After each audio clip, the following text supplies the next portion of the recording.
నమస్తే, welcome to great Andhra. మనతో పాటు ఉన్నారు సీనియర్ పొలిటికల్ అనలిస్ట్ జిఆర్ మహర్షి గారు. నమస్తే సార్. నమస్తే అమ్మా.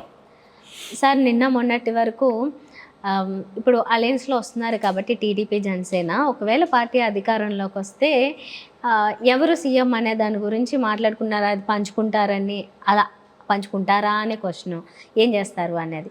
అయితే దీనికి కొంచెం బ్రేక్ వేస్తూ లోకేష్ గారు ఒక ఇంటర్వ్యూలో చెప్పారు చంద్రబాబు నాయుడు గారే సీఎం అని. మరి జనసేన కార్యకర్తలు, ఫ్యాన్స్ వీళ్ళంతా పవన్ కళ్యాణ్ గారిని సీఎం సీఎం సీఎం అంటున్నారు. ఇప్పుడు కూడా కాకపోతే అసలు ఆయన అయ్యే అవకాశం ఉందంటారా సీఎం? ఇప్పుడు కొనసాగిస్తున్నట్టుగానే జనసేన పార్టీని కొనసాగిస్తే ఇంకొక 4 టర్ములు, 5 టర్ములు, 10 టర్ములు కూడా ఆయన ముఖ్యమంత్రి కాలేడు, అయ్యే అవకాశం లేదు. ఎందుకు లేదంటే రాజకీయాలు అనేటివి ఒక ఆట కాదు, అదేం గేమ్ కాదు, అది ఒక వార్. అది అంటే ఒక యుద్ధం చేయాలి రాజకీయాల్లో. అంటే యుద్ధం మీన్స్ కత్తులు కటారులతో మనం పుడుచుకోనక్కర్లే. మీ విధి విధానాలు ఏమిటి, మీ పార్టీ లక్ష్యాలు ఏమిటి, మీ పార్టీ సిద్ధాంతాలు ఏమిటి అనే దాన్ని స్పష్టంగా ఉండాలి. అదేవిధంగా ఎదుటి వాళ్ళను వాళ్ళ విధానాలను విమర్శిస్తూ వాళ్ళ మీద పైచేయి సాధించి రేపు ప్రజలు మనల్ని ఒప్పుకుంటే, ఆమోదిస్తే ఆ ఎన్నికల్లో మనం గెలిచి రాజకీయాల్లో ముందుకు పోతాం. ఎక్కడైనా ఇదే సూత్రమే, అర్థమెటిక్స్ అంతే. 2 రోళ్ళు 4ని ఎవరైనా మార్చగలరు ఈ ప్రపంచంలో. మార్చాలి అంటే మీరు మొత్తం సంఖ్యాశాస్త్రం థియరీ అంతా మార్చగలిగేంత శక్తి మీ దగ్గర ఉండాలి. అది ఎవరి వల్ల కాదు. అలాగే పవన్ కళ్యాణ్ గారు ఏం చేస్తున్నారంటే వరుసగా తప్పులు, 10 ఏళ్ల పార్టీ పెట్టిన తర్వాత వరుస తప్పులు చేస్తూ వస్తున్నారు. వరుస తప్పులు ఏమిటంటే అసలు ఆయన పార్టీ ఎందుకు పెట్టారు? ఆ పార్టీని అధికారంలో తేవడం కోసం పెట్టారా, లేక టీడీపీనే అధికారంలోకి తేవడం కోసం పార్టీ పెట్టారా? జగన్మోహన్ రెడ్డి మీద అంత వ్యతిరేకత ఎందుకు ఆయనకి? జగన్మోహన్ రెడ్డి గారిని ఓడించడమే తన లక్ష్యంగా ఉన్నప్పుడు బహుశా ఆ లక్ష్యం నెరవేర్చుకోవడం కోసమే ఆయన టీడీపీతో చేతులు కలుపుతారేమో మనకు తెలుసు. కానీ అమాయకులేని అభిమానులు కానీ, జనసేన కార్యకర్తలు కానీ, నాయకులు కానీ ఈయన ఎప్పుడో ఒకరోజు మనకి లైఫ్ ఇచ్చేస్తాడు, ఈయన ఒకరోజు ముఖ్యమంత్రి అవుతాడు, లేదా ఒక పదవుల్లో భాగాన్ని పంచుకుంటాడు. అంటే భాగం మీన్స్ ఒక టర్ము చంద్రబాబు నాయుడు గారు ఒక టర్మ్ అంటే 2.5 ఏళ్ళు కర్ణాటకలో గతంలో ఒకసారి జరిగినట్టుగా అట్లాంటిది ఏమైనా జరుగుతుంది? ఇవేమీ జరగవు. ఎందుకు జరగవు అంటే మీరు ₹1 కోటి పెట్టుబడితో వ్యాపారం పెడుతున్నారు అనుకోండి, నా దగ్గర పైసా లేదు, మీరు ఏదో కారణాల వల్ల నన్ను భాగస్వామిగా చేసుకున్నారు, మీరు సమాన వాటా ఎట్లా ఇస్తారు? నాకు ఇచ్చే క్వశ్చనే లేదు. అయితే ఏమి ఇస్తారు? 5%, 10% ఇస్తారు. పవన్ కళ్యాణ్ పరిస్థితి కూడా అదే. రేపటి ఎన్నికల్లో ఆయనకి గట్టిగా 15 సీట్లు, 20 సీట్లు, 25 సీట్లకు మించి ఇవ్వరు. అక్కడ కూడా ఈయనక క్యాండిడేట్లు లేని నియోజకవర్గాలు, బలహీనంగా ఉన్న నియోజకవర్గాలు ఇచ్చి మళ్ళీ వైసీపీలోని అసంతృప్తులు లేదా టీడీపీలో సీటు దక్కని వాళ్ళు ఏదో ఒక రకంగా టీడీపీ మనుషులే అక్కడికి వచ్చి జనసేనలో పోటీ చేసి గెలవడమో ఓడడమో జరుగుతుంది. అయితే దీన్ని ఇంకొక యాంగిల్లో కూడా చూడొచ్చు. పవన్ కళ్యాణ్కి ఏమీ లేదు కదా, జీరో బేస్ కదా. అంటే ఏమీ లేదంటే మీన్స్ ఒక్క ఎమ్మెల్యే కూడా లేరు కదా ఆయనకి, ఒక్క చోట కూడా గెలవలేదు కదా. జీరోగా ఉన్న పవన్ కళ్యాణ్కి ఈ ఎన్నికల్లో అదనంగా ఏమొచ్చినా కూడా లాభమే అని కూడా వాదించవచ్చు. అంటే మనము 1 సీటు, 2 సీట్లు, 5 సీట్లు గెలవడం కోసము 10 ఏళ్లుగా పార్టీ నడపడం ఎందుకు? ఆయన 10 ఏళ్ల నుంచి కూడా తన ఇండివిజువాలిటీని కాపాడుకుంటూ, తన వ్యక్తిత్వాన్ని, స్వతంత్రాన్ని కాపాడుకుంటూ, కేవలం జగన్ మీద వ్యతిరేకతతో కాకుండా ఇది జనసేన విధానాలు ఇవి, జనసేన లక్ష్యాలు ఇవి, జనసేన సిద్ధాంతం ఇది ఇలా మేము ప్రజలకు మేలు చేయదలుచుకున్నాము, ఇలా మేము ప్రజల్లోకి వెళ్తున్నాము అని ఆయన సీరియస్గా, ఈయన సీరియస్ పొలిటీషియన్ అయి ఉంటే, సీరియస్ రాజకీయ నాయకుడు అయి ఉంటే వేరే ఉండేది కథ. ఆయన నిజంగా ఇప్పటికీ జనం ఉండారు. ఇప్పటికీ కూడా పవన్ కళ్యాణ్ ఎక్కడ సభ పెట్టినా, సభ అంటే మీన్స్ మొన్న వారాహి అన్నారు, ఏమైంది ఆ వారాహి? మళ్ళీ లేదు. ఎంతకాలమైంది వారాహి కనబడక? అట్లుంటాయి ఆయన నిర్ణయాలు. ఏమీ కూడా స్పష్టంగా ఉండవు, గాలిబుడగలాగా ఏచడం వెళ్ళిపోతాయి తెలియదు. ఒక సభ పెట్టాడు అనుకోండి పవన్ కళ్యాణ్ గారు, ఈజీగా జనం వస్తారు. అంటే జనాన్ని పుల్ చేసే శక్తి ఈవెన్ టుడే పవన్ కళ్యాణ్ గారికి ఉంది. కానీ జనంలోకి వెళ్ళి జనం ఓట్లు గెలుచుకునే శక్తి ఆయనకి ఇప్పటికీ లేదు.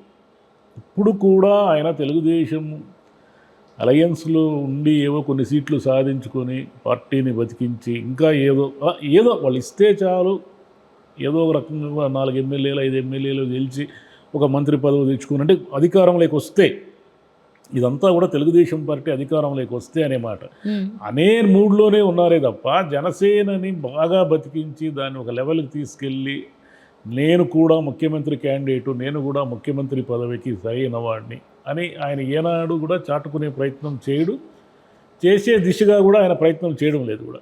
ఉమ్, కాబట్టి ఆయన అభిమానులంతా చాలా స్పష్టంగా తెలుసుకోవాల్సిన విషయం ఏంటంటే పవన్ కళ్యాణ్ గారు ఎప్పటికీ ముఖ్యమంత్రి కాలేరు. ముఖ్యమంత్రి కావాలి అంటే కావాల్సింది ఏంటంటే సంఖ్యాబలం. సినిమా హీరో గ్లామరు, ఆకర్షణ, నేను అంటే డైలాగులు చెప్పడము, జగన్ నీ కళ్ళల్లో భయం చూస్తా, నీ సంగతి చూస్తా, నువ్వేమన్నా పెద్ద తోపు అనడం వల్ల ఏ ప్రయోజనం లేదు. నీ సంఖ్యాబలం అర్థమెటిక్స్ అంతే. 175 సీట్లలో మెజారిటీ సీట్లు పవన్ కళ్యాణ్ గారికి ఏ రోజైతే వస్తాయో ఆ రోజు ముఖ్యమంత్రి అవుతారు. లేదా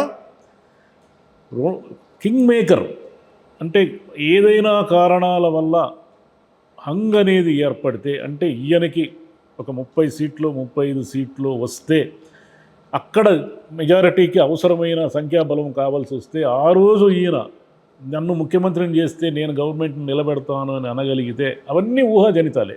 ఎందుకు ఊహాజనితాలంటే ఈయన 35 సీట్లు ఈయన అడిగేది లేదు, వచ్చేది లేదు. 30 సీట్లు గెలవాలి అంటే ఈయన 70 సీట్లు అడగాల. ఎవరిని? తెలుగుదేశాన్ని. ఎలా ఇస్తారు? ఇవ్వరు. కాబట్టి ఈ సమీప భవిష్యత్తులో ఆయన అభిమానులంతా చాలా స్పష్టంగా తెలుసుకోవాల్సిన విషయం ఏంటంటే పవన్ కళ్యాణ్ ముఖ్యమంత్రి కాలేరు, అయ్యే అవకాశం లేదు. ఇది వాస్తవం. వాళ్ళ అభిమానులకు కోపం వచ్చినా వాళ్ళు మా మా హీరోని అంత మాట అంటారా అని అనుకున్నా ఇదే వాస్తవం. సరే పోనీ అయితే ఇప్పుడు లోకేష్ గారు చెప్పినట్లుగా చంద్రబాబు నాయుడు గారే సీఎం అని అనుకుంటే, అదే కంటిన్యూ చేస్తే మరి జన సైనికులందరూ దానికి సిద్ధపడిపోయి ఎలాగో పవన్ కళ్యాణ్ గారు ఇంకా వాళ్ళతో ఉన్నారు కాబట్టి వేయాల్సిందేనా ఓటు, అంతేనా? అంటే అది పవన్ అభిమానులు పవన్ ఏం చెప్తే అది వేస్తారా? దీంట్లో మళ్ళీ 2 రకాలుగా చూడాలి దీన్ని.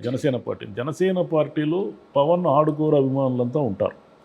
వాళ్ళకి మిగతా రాజకీయ సిద్ధాంతాలు, లక్ష్యాలు ఏమిటి, విధానాలు ఏంతో సంబంధం లేదు.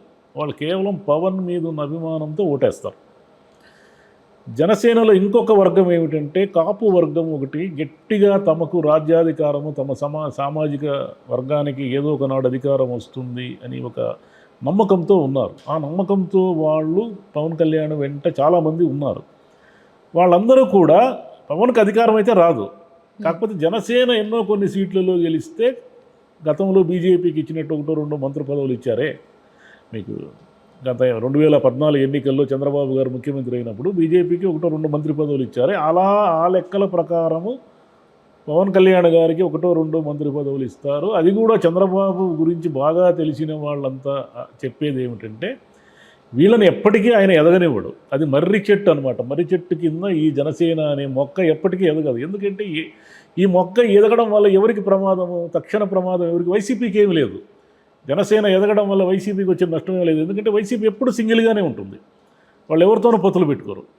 కాబట్టి డైరెక్ట్ ఫైటే వాళ్ళది. కాబట్టి జనసేనతోనైనా ఫైట్ చేస్తారు, టీడీపీతో అయినా ఫైట్ చేస్తారు, ఇంకెవరు రేపు పొద్దున ఇంకెవరు వచ్చినా ఫైట్ చేస్తారు. కాబట్టి ప్రమాదం వల్ల ఒకవేళ జనసేన ఎదిగితే ఎవరికంటే వెంటనే ప్రమాదం టీడీపీకి. ఆ అలయన్స్ ఎంతకాలం ఉంటుంది? చంద్రబాబు పవర్ షేరింగ్లో ఎప్పుడూ కూడా వీళ్ళని తక్కువ చేసేస్తాడు, వీళ్ళని డౌన్ చేసుకుంటూ వచ్చి వీళ్ళ మాట ఎక్కడ జరగకుండా చేస్తాడు. జరగకుండా చేసిన తర్వాత వీళ్ళే ఒకరోజు విసిగి వేశారు, దాని నుంచి విడిపోయేలా చేస్తారు ఆయన. అదే జరగబోయేది భవిష్యత్తు. అదే దీని అంటే జగన్ వ్యతిరేకులంతా కూడా ఈ అలయన్స్ను భగ్నం చేయడానికి పూనుకున్నారు అని అనొచ్చు, కానీ వాస్తవం ఇదే. ఈ అలయన్స్లు ఎప్పుడు కూడా ఏనాడు ఏ స్టేట్లో కూడా సజావుగా జరిగిన గుర్తులు లేవు. ఎందుకంటే ఈవెందో ఢిల్లీలో జరిగిన అలయన్సులు కూడా మీకు 1977లో జనతా పార్టీ వచ్చి ఎంత ఘోరంగా విఫలమయ్యి కేవలం 2 ఏళ్లలో పోయింది ఆ పార్టీ. అదేవిధంగా మళ్ళీ వీపీ సింగ్ గారు ప్రధాని అయినప్పుడు కూడా ఈ అలయన్స్ ఫినిష్ అయిపోయింది. అట్లనే ఈ అలయన్సులు ఉండవు. అందులో చంద్రబాబు నాయుడు గారు తన దగ్గర ఎవరిని ఎదగనిచ్చే అవకాశమే లేదు. కాబట్టి ఏమి జరిగినా అది లోకేష్కి అనుకూలంగా, లోకేష్ భవిష్యత్తుకి బంగారు బాట వేసే విధంగా ఆయన ప్లాన్ చేస్తాడే తప్ప లోకేష్కి మేక్ అయ్యే ఒక పవన్ కళ్యాణ్ని తెచ్చి తన పక్కన ఎప్పుడూ పెట్టుకోడు. ఇదంతా కేవలం అవసరం కోసం నడుస్తున్న ఒక రాజకీయ గేమ్ అంతే ఇది. ఆయన అవసరాలు ఈయనకి తెలిసి మరి ఇట్లా జాయిన్ అయ్యారా, లేకపోతే సరే ఇంకా వేరే గత్యంతరం లేక ఈ విధంగా ముందుకెళ్తున్నారు అనేది ఆయనకే అవును, ఆయన గతంలో సింగిల్గా పోటీ చేశారు, రిజల్ట్ దారుణంగా వచ్చింది పవన్ కళ్యాణ్ గారికి. ఆయనకు కూడా వేరే గత్యంతరం లేదు. అంటే 3 జగన్ వ్యతిరేక ఓటు చీల్చడం వల్ల మళ్ళీ జగనే గెలుస్తాడనే భయం ఉంది, ముఖ్యంగా చంద్రబాబు నాయుడు గారికి. పవన్ కళ్యాణ్కి ఏం భయం లేదు. ఎందుకు భయం లేదంటే ఈయన ఎట్లా మెజారిటీ సీట్లలో పోటీ చేయబోయేది లేదు, ముఖ్యమంత్రి అయ్యేది లేదు. కాబట్టి ఈయనకు వచ్చిన సమస్య ఏం లేదు. సమస్య అంతా చంద్రబాబు నాయుడు గారిదే. ఎందుకంటే ఈసారి కనుక ఆ పార్టీ అధికారంలోకి రాకపోతే చంద్రబాబు నాయుడు గారి పొలిటికల్ ఫ్యూచర్ ఆల్మోస్ట్ ఆల్ అయిపోయినట్టే, కెరీర్ మొత్తం. ఎందుకంటే ఆయనకు వయసు కూడా దాదాపు వచ్చేస్తుంది కదా. ఇక ఏమున్నా కూడా ఈ 5 ఏళ్ళ అధికారంలోకి వచ్చి లోకేష్ని భావి ముఖ్యమంత్రిగా ఆంధ్రప్రదేశ్ ప్రజల చేత ఆమోదింపజేయడం అనేది ఆయన లక్ష్యం. ఆయన లక్ష్యం దిశగా ఆయన పవన్ కళ్యాణ్తో అయినా పొత్తు పెట్టుకుంటారు, బీజేపీతో అయినా పొత్తు పెట్టుకుంటారు, ఎవరితోనైనా పొత్తు పెట్టుకుంటారు. బీజేపీ కోసం కూడా ఆయన అరువులు చేస్తున్నారు, కానీ అంటే సైలెంట్గా ఆయన ఏం చెప్పలేదు. లోకేష్ గారు, పవన్ కళ్యాణ్ గారు చాలా స్పష్టంగా ఉన్నారు, బీజేపీ వస్తే మాకేం లేదు అది. కానీ బీజేపీ తన గేమ్ ఆడుతూ ఉంది. నిజానికి బీజేపీకి ఆంధ్రప్రదేశ్లో ఏం బలం లేదు. బీజేపీ ఒకవేళ టీడీపీ అలయన్స్తో పొత్తు పెట్టుకుంటే ఒక 3-4 సీట్లు తెచ్చుకునే అవకాశం ఉంది. కానీ ఆ 3-4 సీట్లు కూడా వద్దనే దిశలో ఉన్నారు వాళ్ళు. వాళ్ళకి ఎందుకో చంద్రబాబు నాయుడు గారి మీద నమ్మకం లేదు. ఈయన గెలిచిన తర్వాత రేపు పొద్దున ఏదైనా పార్లమెంటు సీట్లు అవసరం వస్తే సడన్గా మార్చేసి కాంగ్రెస్ వైపు వెళ్ళిపోగలడు, అంటే తన అవసరం మేరకు. ఇప్పుడు అవసరం కోసం పొత్తు అంటున్నారు, కానీ అవసరం తీరిపోయాక సడన్గా కాంగ్రెస్ వైపు వెళ్ళిపోతారనే భయం ఉంది వాళ్ళకి. కాబట్టి బీజేపీ వాళ్ళు ఆచితూచి అడుగులేస్తున్నారు. ఈవెందో వాళ్ళకి దక్షిణాది రాష్ట్రాల్లో ఎక్కడ పెద్ద బలం లేకపోయినా, కర్ణాటక మినహాయిస్తే ఆంధ్రప్రదేశ్లో 0 అయినప్పటికీ కూడా వాళ్ళు చాలా కేర్ఫుల్గా స్టెప్స్ చేస్తున్నారు. నిజానికి బీజేపీకి అక్కడ బలమే లేదు కాబట్టి టీడీపీ, జనసేన లాంటి అలయన్స్ పిలిస్తే ఆనందంగా రావాలి. కానీ వాళ్ళు అది ఆలోచించడం లేదు.